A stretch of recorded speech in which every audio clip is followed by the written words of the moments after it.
Assalamualaikum warahmatullahi wabarakatuh. Halo teman-teman, perkenalkan nama saya Edlin C. Dewi Amali, nomor absen 7 dari kelas 11A. Pada kesempatan kali ini saya akan mempresentasikan hasil analisis puisi saya, di mana di sini saya mengangkat dari lagu Bait Perindu oleh Suki Burnean.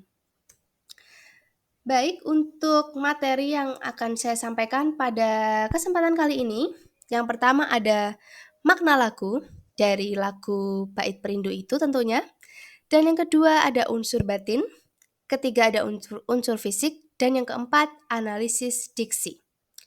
Kita mulai dari yang pertama yaitu makna lagu. Nah, sebelumnya saya akan memperlihatkan ini teman-teman. Ini merupakan lirik dari lagu Bait Perindu oleh Suki Burnean. Nah, kenapa walaupun ini lagu ya, tapi kenapa kita anggap puisi? Karena pada lagu Bait Perindu oleh Suki Burnean ini tidak harus bait perindu yang untuk karya mereka yang lain itu juga menggunakan diksi-diksi yang indah sehingga bisa dikatakan sebagai puisi seumpama tidak dilakukan. Tapi kalau dilakukan bisa menjadi lagu yang sangat indah. Dan ini liriknya teman-teman yang terdiri dari 6 bait.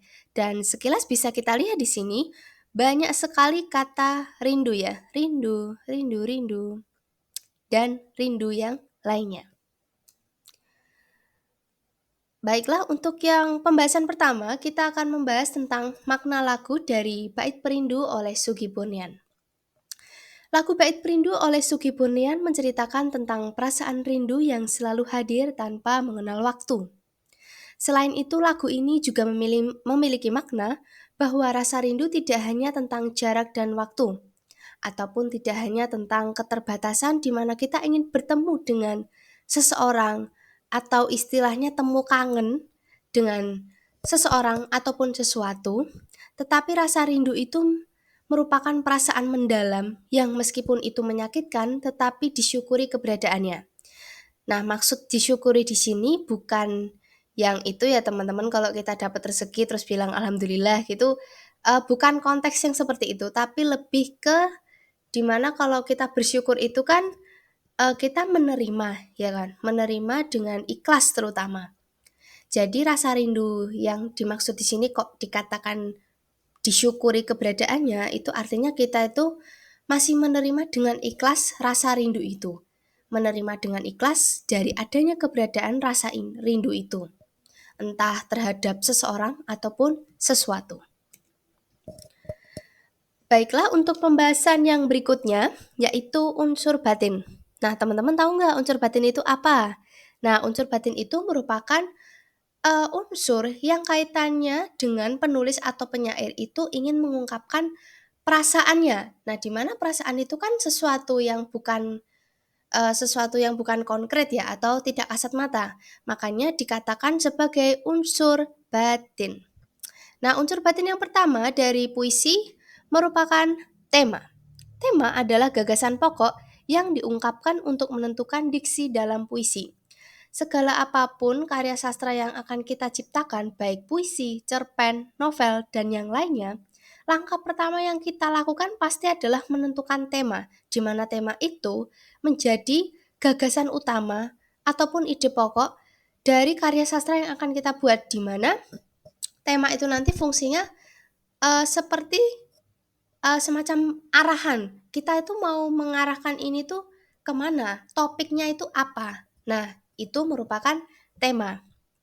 Nah, lagu Bait Perindu itu memiliki tema rindu yang sudah sangat jelas digambarkan dari judulnya yaitu Bait Perindu, dan kalau teman-teman lihat dari liriknya itu cukup banyak kata rindu. Kemudian unsur batin yang kedua yaitu rasa. Nah, rasa merupakan ungkapan atau ekspresi penyair kepada sesuatu yang dituangkan ke dalam puisi.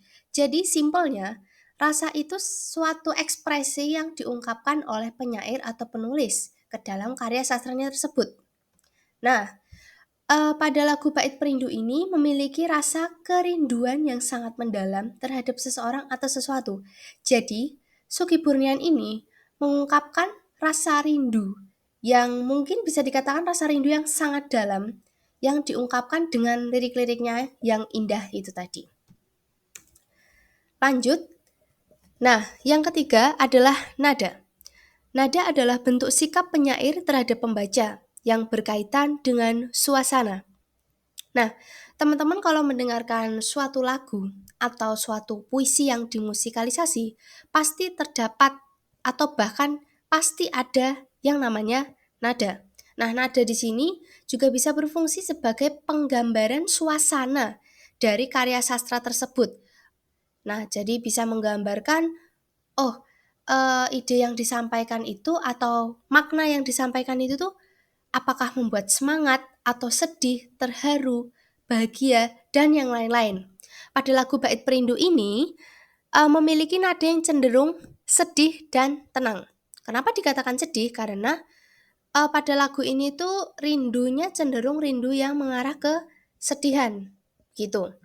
Tapi tidak yang sedih sekali tidak, tapi juga penggambaran nada yang tenang. Jadi di sini rindunya itu kita itu kangen terhadap seseorang atau sesuatu itu. Kadang kalau rindu itu kan juga kesannya kan kesedih ya. Tapi pada lagu itu juga digambarkan bahwa kita itu rindunya itu tetap disyukuri keberadaannya, di mana kita tuh menerima dengan ikhlas. Dan pada lagu tersebut juga membuat tenang ya, di mana nada-nadanya itu memang cenderungnya itu tenang. Kemudian yang terakhir dari unsur batin ialah amanat.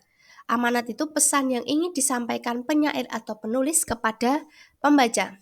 Nah, amanat di sini bisa tersurat ataupun tersirat ya teman-teman. Tapi pada lagu Sugihbonian ini itu bisa termasuk yang tersurat dan juga tersirat, tergantung dari kitanya melihatnya bagaimana. Karena bisa kita lihat di liriknya ini. Nah, kita bisa menyimpulkan bahwa amanatnya ini berupa penyampaian rasa rindu yang kita syukuri keberadaannya meskipun itu menyakitkan, itu sebenarnya tersurat di sini. Ya kan, rindu bukan masalah waktu, bukan perihal menunggu, bukan kendala mata bertemu.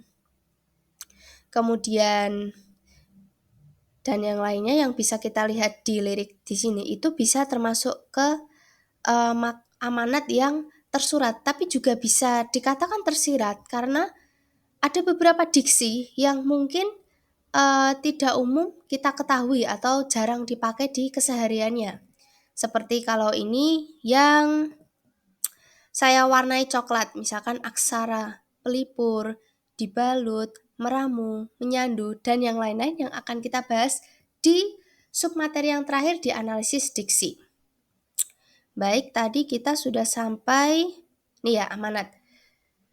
Memiliki makna bahwa rasa rindu tidak hanya tentang jarak dan waktu, melainkan perasaan mendalam yang disyukuri meski menyakitkan.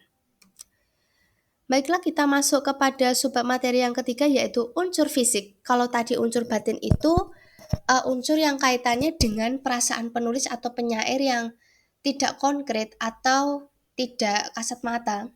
Tapi beda dengan unsur fisik ini. Unsur fisik ini merupakan unsur yang bisa kita lihat langsung dari puisi tersebut. Jadi makanya dikatakan fisik karena kelihatan atau kasat mata. Nah, unsur fisik yang pertama adalah rima. Rima merupakan kesamaan nada atau bunyi dan dapat dijumpai baik di akhir lirik ataupun di antara setiap kata. Nah, pada lagu Bait Perindu ini dia rimanya yang di akhir lirik yang dominannya itu huruf O. Nah, ini dia teman-teman. Ini ada aku, menentu, rindu pada bait pertamanya, kemudian bait keduanya ada waktu, menunggu, bertemu, dan pada bait-bait berikutnya meskipun ada pada bait terakhir ini ada terselip rima huruf vokal A ya, tapi ini memang tetap dominan di huruf U. Selanjutnya adalah tipografi. Tipografi adalah wujud estetik pada bentuk penulisan puisi. Jadi sederhananya teman-teman, tipografi itu hanya bagaimana penulis itu menuliskan puisinya. Maksudnya gini, jadi bentuk baris puisinya itu seperti apa. Nah, kalau lagu Bait Perindu ini memang berupa tipografinya itu hanya baris seperti ini biasa. Bisa rata tengah, rata kiri ataupun kanan, ataupun rata kiri dan kanan. Tapi untuk beberapa puisi tertentu yang terutama seniman ataupun sastrawan yang sudah ahli ya, itu tipografinya tuh ada yang bentuknya bentuk hati, lingkaran, ataupun yang bentuknya seperti anak tangga. Itu teman-teman bisa cari referensinya di berbagai platform seperti Google, YouTube, ataupun yang lain. Itu macam-macam. Selanjutnya ada imaji. Imaji, kata atau rangkaian kata yang dapat memperjelas apa maksud dan tujuan penyair. Jadi, imaji itu semacam penggambaran indera dari puisi tersebut. Jadi supaya kita itu lebih mudah dalam menangkap suatu maknanya dalam puisi tersebut, penulis itu akan menggambarkannya itu dalam imaji. Jadi, imaji itu kan ada macam-macam teman-teman berdasarkan indera kita. Ada yang imaji penglihatan, pendengaran, kemudian ini perabaan, dan juga perasaan. Nah, untuk lagu Bait Perindu ini memiliki imaji perasaan. Kenapa dikatakan imaji perasaan? Karena pada lagu Bait Perindu ini tuh lebih dikaitkannya dengan perasaan rindu. Jadi, meskipun di sini kita lihat lagi liriknya. Nah, meskipun ada kata merangkai, membuang, meramu yang mungkin kesannya itu konkret ya, tapi menurut saya di sini dia imajinya lebih ke imaji perasaan, tapi dibantu dengan kalimat kata ini, merangkai aksara pelipur. Itu kan bukan sesuatu yang nyata. Aksara pelipur ini bukan benda yang konkret lah istilahnya. Kemudian membuang rasa tak menentu. Rasa tak menentu ini kan juga bukan benda konkret. Jadi saya katakan sebagai imaji yang berupa perasaan, ya karena itu tadi. Jadi menggambarkan sesuatu yang tidak konkret atau bisa kita katakan abstrak. Oke, lanjut. Selanjutnya adalah kata konkret. Kata konkret adalah kata yang menggambarkan sesuatu yang konkret atau berwujud. Sebagai contoh, itu kan kayak meja, kursi. Jadi sesuatu yang bisa kita lihat, bisa kita rasakan. Rasakannya itu dengan panca indera seperti perabaan kayak gini ya. Ataupun penglihatan. Itu masuknya ke kata konkret. Tapi pada lagu Bait Perindu ini cenderungnya menggunakan kata abstrak atau yang tidak nyata. Bisa teman-teman lihat dari liriknya tadi, itu tidak ada penggambaran benda atau sesuatu yang konkret. Lebih penekanannya pada ini, rindu, aksara, kemudian harapan, itu sesuatu yang bukan konkret dan lebih ke arah abstrak. Baiklah, ini yang tadi. Selanjutnya, ada gaya bahasa. Nah, gaya bahasa ini juga biasa disebut majas teman-teman. Gaya bahasa merupakan cara penyair menggunakan rangkaian kata dalam mengungkapkan sesuatu. Jadi majas itu kan macamnya ada banyak teman-teman. Ada majas pertentangan, majas perbandingan, dan juga majas-majas yang lainnya. Itu ada banyak.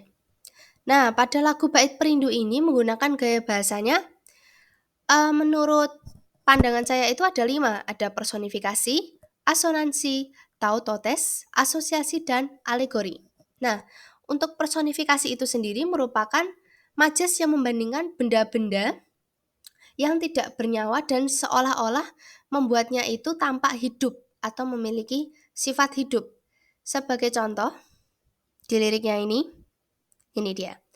Selalu menyapa rindu, seakan-akan rindu ini sesuatu yang hidup, makanya disapa. Tapi maksudnya bukan rindu itu hidup itu enggak ya, tapi ini majas personifikasi. Jadi seakan-akan rindu ini sesuatu yang hidup, makanya menggunakan kata selalu menyapa rindu.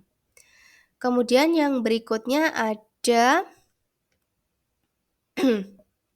Ada asonansi, di mana asonansi ini ada kaitannya dengan rima tadi, yaitu pengulangan kata yang di huruf vokal. Ya kan, pada lirik lagu Bait Perindu Sugihbonian ini kan dia lebih dominannya di pengulangan huruf vokal U. Nah, itu bisa termasuk ke dalam majas asonansi.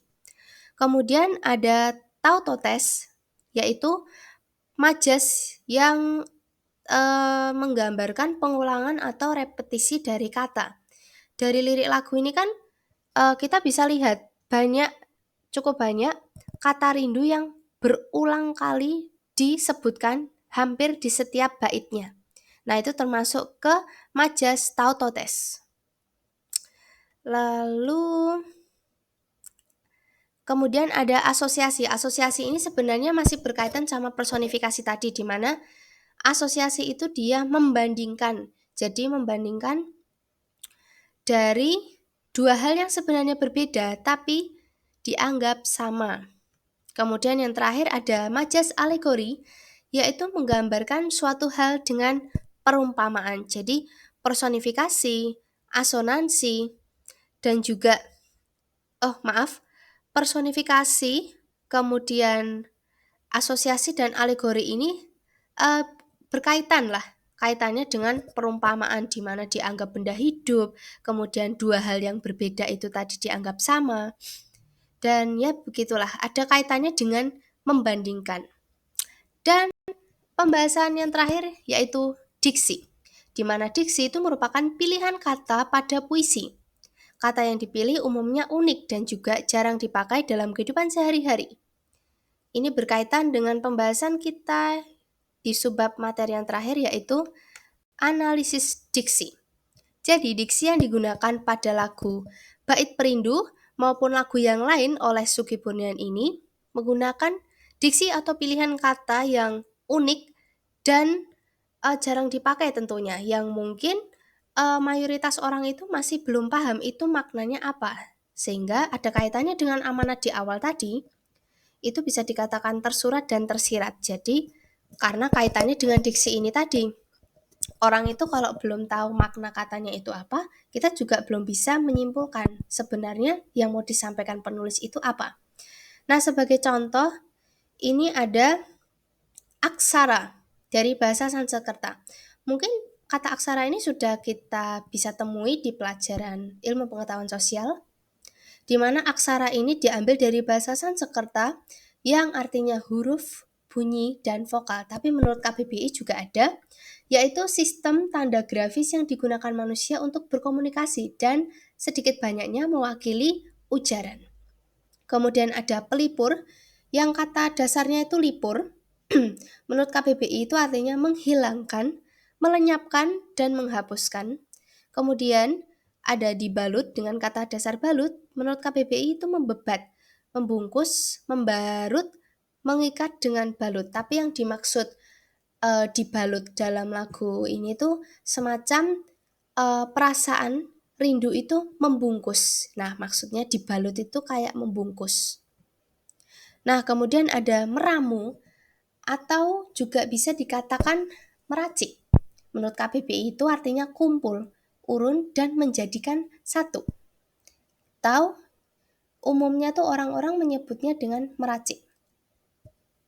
Kemudian ada kata, maaf ini mungkin sedikit kasar yaitu dungu.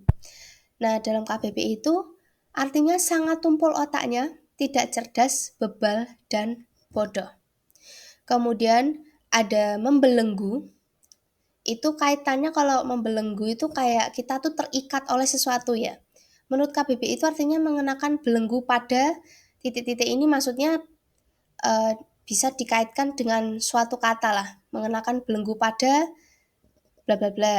Kemudian ada mengikat dan menyebabkan tidak bebas. Kemudian ada menderu. Menderu itu kalau dalam KBBI itu artinya berbunyi keras, gemuruh, seperti bunyi angin ribut kayak gelombang besar, mesin, dan yang lainnya. Dan yang terakhir, menyandu, atau sebenarnya bahasa bakunya itu mencandu. Dari kata dasar candu, yang artinya itu membuat kita itu ketagihan. Nah, gemar sekali, keranjingan sekali sehingga melupakan yang lain. Jadi di sini inilah beberapa diksi-diksi yang mungkin belum kita ketahui artinya dan jarang dipakai di kehidupan sehari-hari. Jadi rindu dalam lagu Bait Perindu oleh Sugi Burnian ini tuh sangat ditekankan sekali dengan berbagai diksi ini.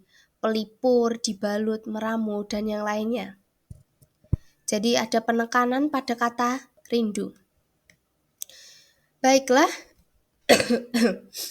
untuk kesimpulannya, lagu Bait Perindu itu memiliki makna yang mendalam perihal rindu dan juga menggunakan berbagai kaidah kebahasaan sehingga terkandung makna tersirat maupun tersurat juga bisa ya.